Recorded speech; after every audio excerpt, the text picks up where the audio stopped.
Fetal cardiology as a field didn't really start until the 1980s, but we've sort of grown by leaps and bounds in terms of ultrasound technology and what we're able to do, what we're able to diagnose. Yeah, so the indications I feel like are probably growing every day because the technology is just so easily available. Hey guys, welcome back to the podcast. I'm here with Dr. DeCarlo. Did I say that correctly? Yes. Awesome.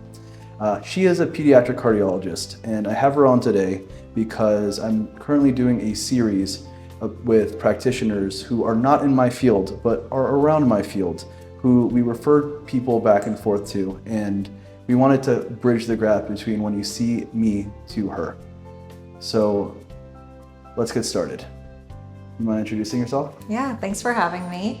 My name is Dana DeCarlo. I do fetal and pediatric cardiology here on Miami Beach. Mm-hmm. So tell me about that. What does that mean? What does fetal and pediatric cardiology mean? So pediatric cardiology is cardiology for kids. A lot of what I see are well children that there's some sort of concern for heart problem, like a murmur or a child who has chest pain. But a big part of our practice is dealing with birth defects of the heart. About 1% of the US population is born with some sort of congenital heart defect. It is the most common type of fetal malformation. So I treat babies and bringing it into the fetal portion, we even diagnose this before birth. So a lot of times I'll see moms who are pregnant for a variety of reasons. And if the fetus is found to have some sort of heart disease, then we develop a treatment plan from there, even before the baby's born. That's amazing. And you think about it, I interviewed my dad recently, and he talked about, it was the cutest thing in the world, from seeing me on the screen, because we used to have a TV in this room. We're my parents' house, by the way. Literally as a little fuzzy screen, and you saw two little dots and you can only see a head, to now being able to catch cardiac defects. Yeah. And my ultrasound skills are pretty good. I can't do what you do, which is why I send them to you, right? Yeah. So it's really amazing to see how far we can come. And that statistic, 1 in 100, I think is a lot higher than most people would suspect. Yeah. Especially when you consider how many babies are born every day, which you could probably tell me that number. So I don't know. All I know is we're really busy. It could be that everyone's moving to Miami right now, yeah, but fine. That too. Yeah, I watched your dad's video about what his experience was with ultrasound, and it got me thinking, and I went and did my own research. So yeah, I think the earliest dated potential fetal echocardiogram was in the 1960s. And then fetal cardiology as a field didn't really start until the 1980s, but we've sort of grown by leaps and bounds in terms of ultrasound technology and what we're able to do, what we're able to diagnose. And it's really cool. We've come a very long way. That's amazing. Yeah. Did you always know you wanted to be a pediatric cardiologist? No, I didn't. I got really lucky and I just sort of stumbled into this field. The only advice I got from my uncle, who is an OB/GYN, his only advice to me was don't go to medical school. So I didn't really have anybody else to turn to for advice or to know kind of what I was getting myself into. I really liked pediatrics. I gravitated towards the patient population, obviously, and also the other people that I worked with. I just found all the pediatricians I had met, all the pediatric specialists I had met to be just really fun people. I always really enjoyed doing those rotations, so that was sort of how I ended up there. And then I thought initially I would become a neonatologist, so a neonatal ICU doctor. It's not totally different from where I am now. I did a rotation here in University of Miami, and the neonatology attending was very kind in that she had assigned to me a patient with very complex heart disease, which now, as a pediatric cardiologist, I realized how lucky I was to have had that opportunity, because that's not something people usually will assign to medical students. And it introduced me to a field that I really knew nothing about. And I just fell in love with it. And then in my residency at UCLA, I was also very lucky that I was introduced to cardiology pretty early on, and kind of just confirmed that that's what I wanted to do. But it always made me laugh because when people would ask me what I wanted to go into, I would say my first year of medical school. I would say, well, I don't know, but definitely not pediatrics and definitely not cardiology. So it makes me laugh that I ended up here, but I honestly, for me, there's nothing better in medicine. It is my favorite field. I think it combines, complex diagnoses with caring for kids, with caring for families. It's challenging, it's rewarding. We get to work in an interdisciplinary setting, which is something that I really like about the field. So, I just got very lucky. Like I said, I stumbled into it, but it is the perfect match for me, I think. That's amazing. Yeah. I will tell you on a personal note, I said I would never do OB/GYN. I thought I was going to go into primary care. I saw my dad coming home so late and I'm like, no, you're crazy. I would never do that. But sometimes something just hits you emotionally and you connect. Exactly. And for people that don't know, pediatrics, especially as a medical student going through, has the reputation of being the nicest, kindest souls of everyone in the hospital. I don't think I'm the nicest, but I'm happy that's our reputation. I think, being around other pediatricians they're always a good influence. They're great people, always great people. So let's go back to that as a med student, that first patient experience. Like, how were you feeling at the time? What was your mental state? Because you said you would never go into cardiology or pediatrics. So tell me about the feelings going in to see that patient, your expectations, and how that changed in that specific case. Yeah, I think the reason I didn't think I would like cardiology was because when you're in medical school, what you're exposed to is mostly adult cardiology, at least when you're in the classroom learning. So you learn about things like heart attacks, about coronary artery disease, and I think it's very interesting, but it didn't particularly speak to me as something that I wanted to go into. But I did always like sort of these genetic or birth defects of the heart. It was always very interesting. And then, so when I was first assigned one, I think my first thought, I was just so confused. She gave me a diagram of the heart, and this was a quite complex patient. So it took a lot of time to figure out exactly how everything was connected, how the blood flow goes, and to learn about how that translates to what the patient's vital signs are, what medications they can be on, what sort of correction they might need. And I've always really liked puzzles, and to me it felt like a very complex puzzle. When you finally kind of figured it out and something finally clicks, it's so exciting and so rewarding, and I was so excited to tell other people about it. And I'm always so grateful to that physician for giving me that experience, because I don't know if I would be here otherwise. That's incredible. To me, it's crazy because you're talking about cardiology, but what comes into this too is also embryology. So the heart itself is like a Rubik's Cube when it's being formed, and it's twisting on top of each other. There's a bunch of stuff that can happen. And then the blood flows in a baby is completely different than an adult. Exactly. There's shunting that happens, and then all of a sudden a baby takes a first breath and everything changes, which is like a complete work of magic. Yeah. So I can definitely see how that could click in your head and just fall in love. Yeah, absolutely. So good. So then from there, were you set on pediatric cardiology or just pediatrics? From there, I was actually pretty set. So that was kind of early into my last year of med school. Then I transitioned to my first year of residency at UCLA. And like I said, I had also had the benefit of seeing a lot of different types of cardiac patients. And from there, I was just kind of fully in. It was kind of cardiology from day one of my residency. Great. Yeah. That's good. When it hits you, it's love at first sight, I guess. Exactly. For those romantics out there. Exactly. So amazing. So from there, okay, if you're talking to me and you're coming to the office, if you wanted to tell me everything you did besides just do my echoes, what does like a day look like for you? What type of patients do you see? So I see all ages of patients. We start from prenatal, as early as 16 to 18 weeks gestation, all the way up to 21, 22 years of age, and everybody in between, obviously. Every day is a little bit different, but I see a lot of babies that are coming in for murmurs, and maybe a baby that was found to have something when they were in the nursery. I see older kids who come in, maybe they fainted, maybe they have a murmur. I will see children who have maybe another sort of anatomic abnormality, so somewhere else in the body that can be associated with heart problems, or an abnormal genetic syndrome that can be associated with heart problems. So we do checks for that.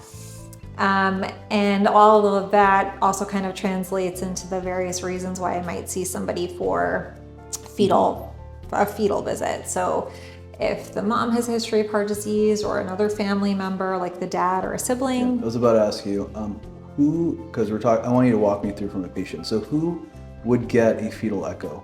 Let's talk about indications. Yeah, so the indications I feel like are probably growing every day because the technology is just so easily available. So I'd say the most common referrals I see are, number one, a concern for heart disease on the anatomy scan. We might have a clue even earlier if there is something like abnormal nuchal translucency, if there is an abnormal NIPT, if the pregnancy was conceived with IVF, because that confers a slightly increased risk of heart disease, going from 1% to anywhere from 1 to 3%. Family history of heart disease. So mom having heart disease confers the highest risk to the child. It goes, I think, 3 to 8% if mom is affected. If dad's affected, it's still high, but it's lower than if mom's affected, so 3%. And if a sibling is affected, also 3%, although depending on the heart disease, it can be a little bit higher. Moms whose pregnancies are complicated by diabetes is another common reason. Firstly, because diabetes can result in cardiac malformations, but also if blood sugar is not well controlled, it can result in thickening of the baby's heart muscle, which translates to problems after birth, particularly breathing problems. Moms who have lupus or other connective tissue disease is another common reason for referral, because depending on the types of autoimmune abnormalities she has, it can affect the baby's heart electrical system and can result in pretty serious heart disease in that way. So that's important to know. So there's a lot of things. I could go on and on. Yeah, I could go on and on. But it's incredible. Like you were saying before, one of the things that really drew you was the fact that you work with so many different fields, because the heart can be affected from something genetically, it can be affected from just something congenitally, the way things are put together, and also just from lifestyle. Like you're saying, diabetes, if their lungs have some sort of issue, if there's a connective tissue issue, so you end up working hand in hand with a lot of doctors and being a part of their care team. Yeah, we work with, I think probably the most common specialties are maternal fetal medicine, rheumatologist for moms with lupus, endocrinologist kind of indirectly through moms with diabetes, geneticists, obviously. So a question I get a lot is, why do I need a fetal echo if I have a normal anatomy scan? Yeah, that's a good question. So our obstetrics and MFM colleagues are excellent, and I think anatomy scans are amazing. It's amazing all the things that you can see, and they're usually extremely thorough. The reason is because all the conditions that I mentioned and more that I didn't mention put the baby at slightly increased risk. And we know that the accuracy of a fetal echocardiogram is improved when it's done in a specialized center. So people that are trained only in looking at the baby's heart. Like I said, the MFM sonographers and obstetric sonographers are incredible. They basically do almost a complete fetal echo, but we go into a little bit more detail. We look at all the very fine details of the heart. And because we're only looking at hearts all day long, that is our area. Yeah. Yes, so you're hyper focused and you do some things that they Exactly. don't do. They look at all the views, but you'll look at like the blood flow and the regurgitation of blood between the chambers. Exactly, and- the rhythm, we measure thickness, we measure the size of everything, and then we also sort of take into account the mom's risk factors, and then going from there, we're able to say, okay, it looks normal to us, we don't need to see you again, or hey, it looks normal, but there's still some risk factors here, you might need to see us one more time, or we might need to see your baby after birth. That's sort of the service that we provide that kind of, I guess, differentiates us a little bit.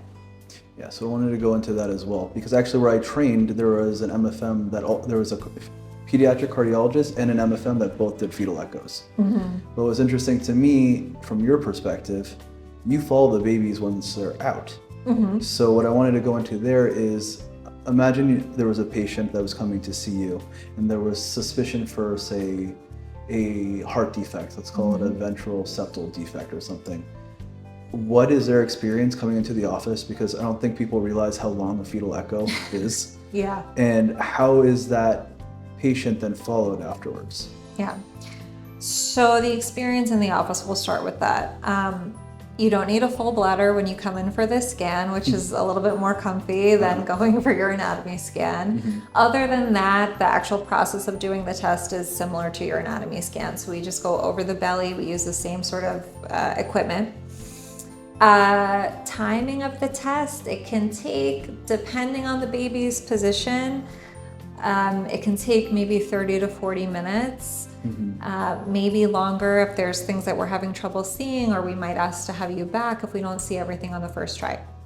But let's take your example. Let's say that we see a ventricular septal defect that we think might need intervention, because there's different kinds. So at that point, once we have the results of the fetal echocardiogram, we sit down, and with the use of diagrams and models of the heart, I discuss with mom and her partner what we see, what we would need to do in terms of follow-up. If it's a VSD, that's a relatively simple heart defect, we probably don't need to see the mom again until after the baby is born. And then from there, we would just evaluate that baby in the office. So in the prenatal counseling, we kind of go through the diagnosis, what are the potential things to expect after delivery, what to do during your pregnancy, which really from our perspective is just keep yourself really healthy and continue going to your OB appointments, and, you know, try your best to have a healthy pregnancy, bring the pregnancy to full term, all that sort of stuff. Yeah, a question I'll get sometimes is, hey, if there's an issue with the heart, should we have this baby earlier? No. I know, but it was a loaded question.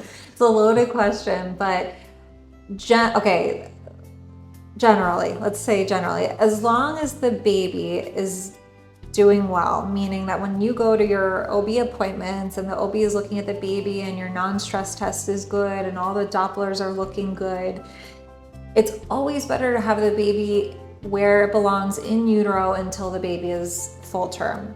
And then we can talk about delivery.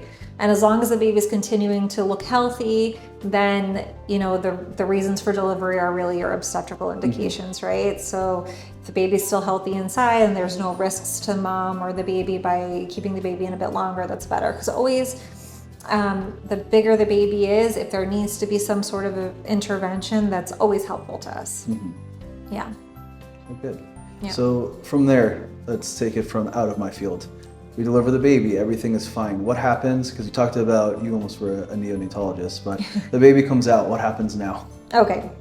So I would say most heart diseases, with a couple of caveats, most heart diseases, the baby's actually going to be just fine immediately after delivery. Heart disease sort of exists on a spectrum from very simple lesions to very complex lesions. So the simpler lesions and sort of medium kind of complexity, many times the baby can just be in the nursery with mom. And we can come in and evaluate the baby, either, again, depending on what it is, either shortly after birth or the next day. We can do another echocardiogram, kind of confirm what we saw in fetal life, and then make a plan for follow-up as an outpatient. If it's a more complex diagnosis, and that would be saying something that might need surgery within the first week of life or first couple of weeks of life, still the baby is probably fine immediately after birth. We kind of do our normal checks on the baby, check the baby's weight, check the baby's vital signs.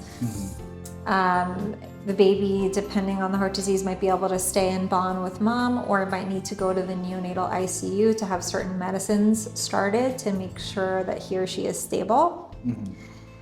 And then after that, we arrange for transfer to a center that has a specialized cardiac ICU, pediatric cardiac ICU. And then from there, more tests are done on the baby, sort of confirmatory testing and more testing just to get sort of more details on the baby's diagnosis before coming up with a surgical or interventional plan. Yes. And those plans could be washing and nothing to surgery. It's not all these, there's a lot of conditions and they vary drastically. Yeah. Like you said, just because we talked about a lot of potential things, a lot of it is just watching and waiting unless there's something drastic that needs to be dealt with. Exactly, exactly, yeah. Great. So let's say they move forward with whatever intervention they need. How do they follow up with you afterwards? So that part's kind of easy. I think they're already sort of plugged in with me. They just come back to see me after, whatever is done. And, again, kind of depending on the heart disease, they might remain in the hospital for some time after their intervention and get monitoring. If the disease is very complex, they might see me and alternate visits with me and their pediatrician and a special high-risk program that exists for babies with very, very high-risk heart disease until they're sort of have enough interventions that they're at a very stable place, and then we space out visits to every few months or so. We're really lucky at Mount Sinai that we have a very good NICU team. They go around, and we transfer straight to Nicholas, which is where you're employed and you have your privileges as well. So it's really nice that we have that system down here to refer people and get people plugged in. Having a reliable NICU is key. I think that's the most important part when you're deciding where to deliver. Yeah, and in general, it's good to know that you have someone to just literally tell you everything is okay, which it is in most of the times when we're sending, we talked about like 1,000 indications. Most people being sent, like for IVF, for example, which is a lot more common, the risk isn't actually a lot higher, but if we have the ability to tell you with better reassurance, we're going to. Yeah. And then you have someone with an extensive knowledge telling you everything is fine. And on the other end of the spectrum is if you do have something serious, you have someone catch it in time to really make a difference in this child's life. Exactly, yeah. Anything else you want to add? No. You did great, by the way. Thank you. I don't think I did great. No, Cut out the part that I said I wasn't that nice of a person. No, all this is staying in, including this part. Okay. Thank you. This was fun, huh?